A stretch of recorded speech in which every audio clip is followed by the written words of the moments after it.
Hey guys, welcome back.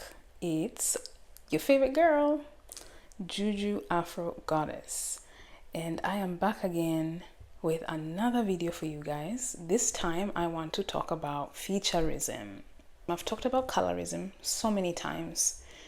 I believe we now all know what colorism is. So what is featurism? Featurism is a bias or discrimination against certain facial features. And can you guess what those facial features are? Yes, you got it right. Afrocentric features. Primarily people with bigger nose, bigger lips, wider eyes, that kind of thing. Now, how did featurism come about?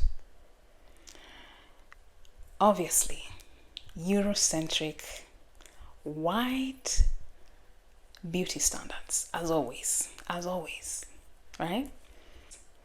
So they managed to do a very big number on all of us. Unfortunately, featurism is shaped around Eurocentric beauty standards,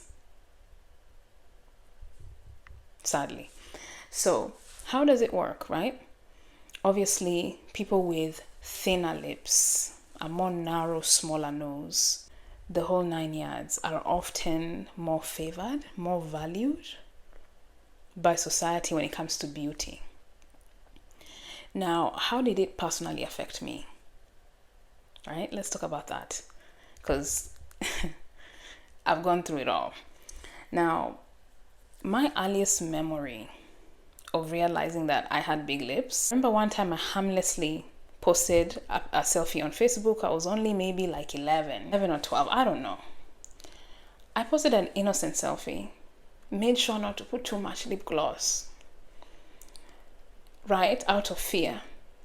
And guess what? The next morning I woke up, a bunch of comments reading DSL. Many of you know what DSL means, especially my American audience. You guys know what DSL means. I am that young and I'm having young boys who look like me commenting DSL. And the funny thing is, even at my big age, I actually still have grown men commenting DSL under my pictures. It was just repackaged. But in terms of really humanizing me and just treating me like a normal human being, I didn't have that experience because of featurism. Fish lips, which I never understood the joke that the kids said fish lips, because when you actually look at fish, they don't have lips. They don't have lips. Like, really? Now I'm dealing with having to prove to people that, you know, this is real after being bullied and taunted for it. Like, let's be so serious right now. Let's be so serious right now. It's literally so exhausting to be a dark-skinned woman with Afrocentric features, because it goes from bullying to over-sexualizing to now accusing me that I'm getting work done. Like, we're not about to just sweep it under the rug how you guys bullied us for our big lips. We're not about to act like these are not natural features, which is why at the beginning of the video I said they favored some more than others, the ones with the narrow nose and the smaller lips. But now it's becoming a fad, it's becoming a trend, and you guys are trying to erase that these are original features that most Black people within the diaspora, me speaking solely for myself, have. You guys are trying to erase that there are not Black people out here that, like me, with naturally big lips.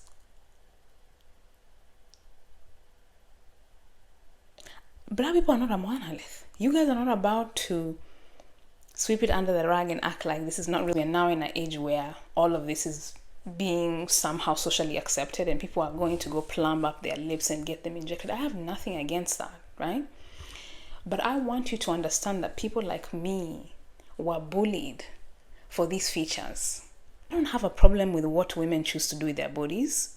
Do what you want. But what you're not going to do is negate that there are black people like me, as a black African with naturally big plump lips, who went through featurism. I was called fish lips. I was called all kinds of names. If I dared put lip gloss on, they would say that I look like I just came out of eating greasy chicken.